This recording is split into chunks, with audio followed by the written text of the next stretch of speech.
Everyone, कैसे हो आप सब। हम सब तो बिल्कुल ठीक हैं और उम्मीद करती हूँ कि आप सब भी बिल्कुल अच्छे होंगे और बहुत खुश होंगे। आप सभी का आपके अपने चैनल एसके ब्लॉग्स में बहुत बहुत स्वागत है। तो फ्रेंड्स, सबसे पहले आप सभी को मेरी राम राम। आप सभी को नए साल की बहुत बहुत शुभकामनाएं। परमपिता परमात्मा से प्रार्थना करती हूँ कि ये नया साल आप सभी के जीवन में ढेर सारी खुशियाँ लेकर आए और आप सभी की सारी मनोकामनाएं पूरी हो जाएं। और साथ के साथ अगर 2021 में किसी को भी मेरी किसी भी बात से बुरा लगा हो, किसी का दिल दुखा हो, तो मैं आप सभी से हाथ जोड़कर माफ़ी मांगती हूँ। और आप सब मुझे कमेंट्स करके ज़रूर बताना कि इस पिछले साल में आपकी ये वाली बात मुझे बहुत बुरी लगी थी, और अगर कोई बात अच्छी लगी हो तो वो भी ज़रूर बताना।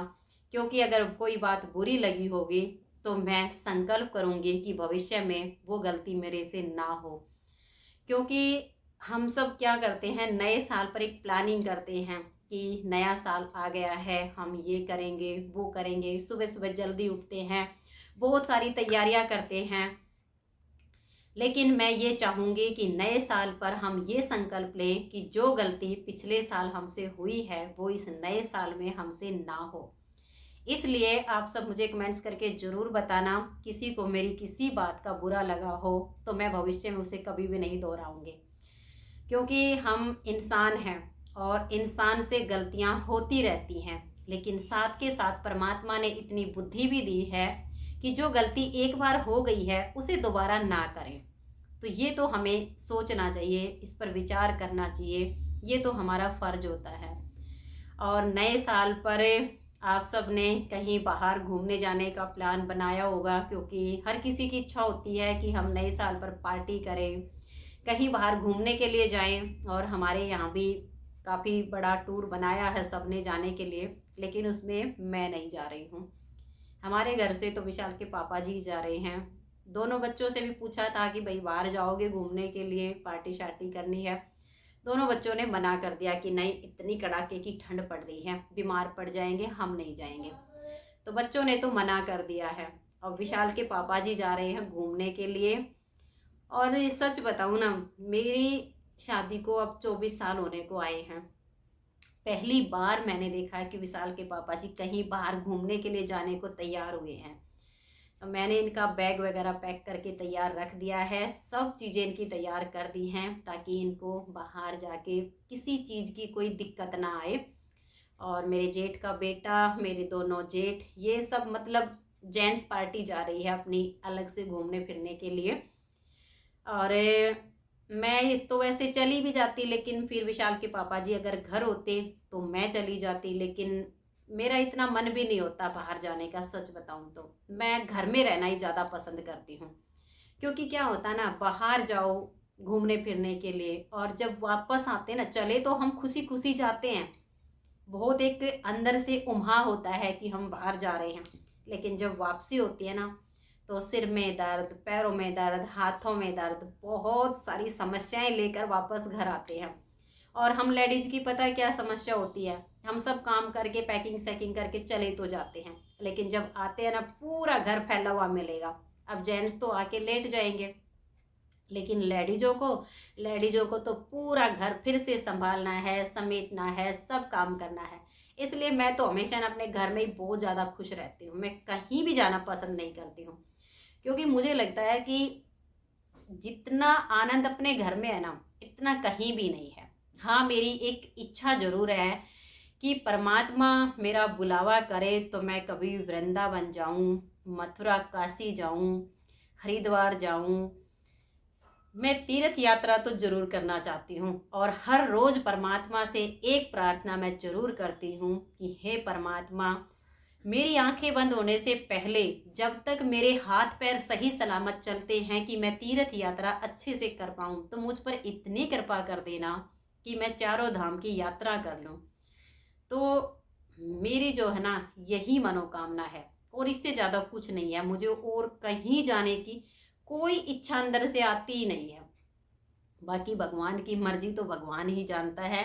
वो किसको कहाँ ले जाना चाहता है वही जाने, क्योंकि हम लोग प्लान तो कुछ करते हैं और होता कुछ और है। इसलिए मैं तो हमेशा जो भी होता है भगवान के भरोसे छोड़ देती हूँ, और एक बात मान के चलती हूँ कि जो भी होता है जब भी होता है हमेशा अच्छे के लिए होता है। क्योंकि जब हमारे साथ कुछ भी बात होती है ना तो उसके दो मायने होते हैं। हम लोग क्या करते हैं ना, ज़्यादातर नेगेटिव सोच लेते हैं, लेकिन मैं उसमें से एक पॉजिटिव बात निकालती हूँ हमेशा कि शायद ये मेरे लिए अच्छा होगा, तो फिर हमारे जीवन में खुशियाँ ही खुशियाँ आती हैं। तो इस नए साल पर आज मैंने आप सबके साथ कोई काम शेयर नहीं किया है। वैसे मैंने अपने बालों में जो है मेहंदी लगाई है, तो उसकी मैंने एक अलग से वीडियो क्लिप निकाली हुई है, वो मैं आप सबके साथ शेयर करूंगी। अगर अब मेरे पास टाइम बच गया तो अभी मैं उस वीडियो को एडिट करके और तैयार कर दूंगी, क्योंकि अभी उसकी सिर्फ क्लिप निकाली हुई है, वॉइस ओवर करके और वीडियो को तैयार करना बाकी है। तो अगर टाइम बच गया तो मैं आप सबके साथ शेयर कर दूंगी। और अब सर्दी का मौसम है तो ज़्यादा ताम झाम की मेहंदी तो मैंने बनाई नहीं है, लेकिन इस तरीके से बनाई है कि सर्दियों में जो डैंड्रफ वगैरह हो जाता है ना उसकी समस्या थोड़ी सी ख़त्म हो जाए। क्योंकि सर्दियों में क्या होता है ना, जल्दी जल्दी तो बाल धुलते नहीं है, किसी के लंबे बाल होते हैं तो कम से कम 1 वीक हो जाता है। अब मैं 1 वीक में ही अपने बाल धोती हूँ, गर्मियों में तो 1 वीक में 2 बार 3 बार धुल जाते हैं, तो डैंड्रफ की समस्या नहीं होती है। लेकिन सर्दियों में जब 8 से 9 दिन तक भी हो जाते हैं ना बाल धुले हुए, तो डैंड्रफ की समस्या ऑटोमेटिक आ जाती है। तो मैंने जो मेहंदी बना के लगाई है उससे डैंड्रफ बिल्कुल ख़त्म हो जाता है बालों का, और बालों का टूटना झड़ना भी कम हो जाता है। इस तरीके से बना के लगाई है, वो मैं आप सबके साथ शेयर करूँगी। और ये देखिएगा, जो मैंने आप सबसे कहा था कि मैं एक जेंट्स स्वेटर बनाऊंगी, ये वाला XXL साइज़ का मैं ये जेंट्स स्वेटर बना रही हूँ। और पार्ट 1 की वीडियो मैंने नीटिंग कोर्स चैनल पर अपलोड कर दी है। अगर आप सब में से किसी ने अभी तक नहीं देखी हो तो आप देख लीजिए, क्योंकि एल साइज की स्वेटर मैंने शेयर कर दी है, एक्सेल साइज की मैंने काफ़ी टाइम पहले शेयर की थी, और ये मैं अब XXL साइज की स्वेटर बना रही हूँ। तो इसे मैं बिल्कुल स्टेप बाय स्टेप ही सिखाऊंगी। जिस किसी को जेंट्स स्वेटर XXL साइज में बनानी हो तो आप मुझे नीटिंग कोर्स चैनल पर फॉलो कर लीजिए। पार्ट 1 अपलोड हो चुका है, और पार्ट 2 की वीडियो अब मैं इसकी शुरू करूँगी। क्योंकि देखिए पीछे का जो पार्ट होता है ना, मैं वो जेंट्स स्वेटर का बिल्कुल प्लेन बनाती हूँ, इसमें कोई डिजाइन वगैरह नहीं बनाती हूँ, और फ्रंट वाले पार्ट में डिजाइन बनाती हूँ। तो अब ये आर्म होल तक की बन चुकी है। अब इसकी आर्म होल की कटिंग में डिजाइन कैसे सेट होगा, वी गले की घटाई कैसे करनी है और डिजाइन कैसे सेट करना है, ये मैं पार्ट 2 में बताऊंगी। तो पार्ट 2 में अभी ये वाली वीडियो पूरी करने के बाद इसकी स्टार्टिंग करूंगी, तो कल दिन में ये पूरा हो जाएगा। तो फिर 2 जनवरी को इसका पार्ट 2 मैं अपलोड कर दूंगी, तो आप ज़रूर देख लीजिएगा। और एक और भी मैंने शुरू तो किया है, जैसे तैसे करके पूरा तो करूँगी।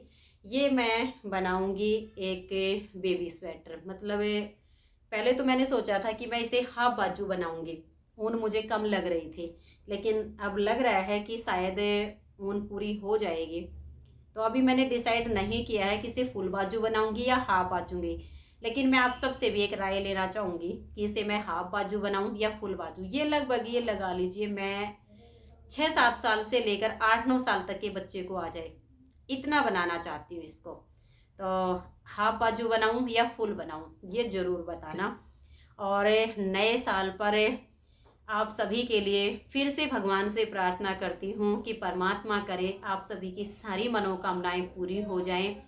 आप सभी की जो भी इच्छाएं 2021 में अधूरी रह गई हैं वो 2022 में पूरी हो जाएं। वैसे तो देखिए मेरे हिसाब से सब दिन एक समान होते हैं, किसी दिन में कोई अंतर नहीं आता है। अंतर आता है तो हमारे या तो भाग्य का आता है, या हमारे कर्म का आता है, या हमारी सोच का आता है। क्योंकि हर दिन हर किसी के लिए एक समान नहीं होता है। एक ही दिन में एक घर में शादी हो रही है, एक घर से जनाजा निकल रहा है, एक घर में बच्चा पैदा हो गया है, एक घर में पार्टी हो रही है। तो ये तो देखिए परमात्मा के नियम होते हैं, परमात्मा की बनाई हुई ये सृष्टि है, ये उसी के हिसाब से चलती है। कब हमारे जीवन में क्या होगा ये वो मालिक जानता है, हम नहीं जानते हैं। इसलिए हर एक दिन को एक नया दिन समझ के एक अच्छी सोच के साथ उठना चाहिए, भगवान का सिमरन करना चाहिए। जो भी हो रहा है वो परमात्मा को धन्यवाद देना चाहिए, क्योंकि हम लोग सोचते हैं कि हमारे पास से तो ये सब नहीं है, हम इच्छाएं बड़ी बड़ी कर लेते हैं। लेकिन मेरे हिसाब से जो हमारे पास है उसके लिए उस परमात्मा को शुक्रिया बोलना चाहिए कि ऐ मेरे मालिक तेरी बड़ी कृपा है, बड़ी मौज कर दी तूने, तो जीवन में खुशियाँ ही खुशियाँ आनी शुरू हो जाती हैं। तो फ्रेंड्स, आज की इस वीडियो में इतना ही। बातें बहुत सारी हो गई हैं, कोई बात बुरी लगी हो तो मुझे माफ़ कर देना। मैं हाथ जोड़ के आप सबसे माफ़ी मांगती हूँ, क्योंकि मैं कोई भी बात किसी का दिल दुखाने के लिए नहीं बोलती हूँ। बस एक साधारण से मन से जो बात मैं सोचती हूँ कि आप सबके साथ शेयर कर लूँ, वही मैं बोलती हूँ। और आप सभी को एक बार फिर से नए साल की बहुत बहुत शुभकामनाएं। तो मिलते हैं अगली वीडियो में, तब तक के लिए आप सभी को मेरा प्यार भरा नमस्कार।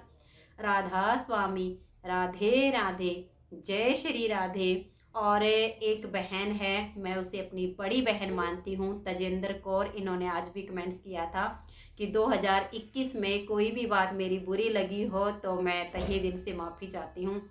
तो देखो बहन, मेरी बहुत सारी बहनें हैं यहाँ पर जो मुझसे बड़ी हैं, कुछ मेरी हम उम्र हैं, कुछ मुझसे छोटी हैं। आप जो भी मुझे बोलते हो, जो भी मुझे करने के लिए कहते हो, मुझे कोई बात बुरी नहीं लगती है। उल्टा मैं उससे कुछ सीख लेती हूँ अपने जीवन में और सोचती हूँ कि चलो कोई तो मेरा अपना है जो मुझे अच्छी सलाह देता है, जो मुझे अच्छी बात बताता है। इससे मुझे खुशी मिलती है, गम नहीं मिलता है। इसलिए ये बात तो मेरी बहनों आप दिल से निकाल देना कि आप जब इस तरह से मुझे कहते हो कि नहीं ये वाली चीज़ ऐसे नहीं करनी, ऐसे करनी, अच्छा लगता है, एक अपनेपन का अनुभव होता है। तो मुझे तो किसी की बात कोई बुरी नहीं लगी है, अगर मेरी लगी हो तो माफ़ कर दीजिएगा। एक बार फिर से नए साल की बहुत बहुत शुभकामनाएं। मिलते हैं अगली वीडियो में, तब तक के लिए बाय बाय।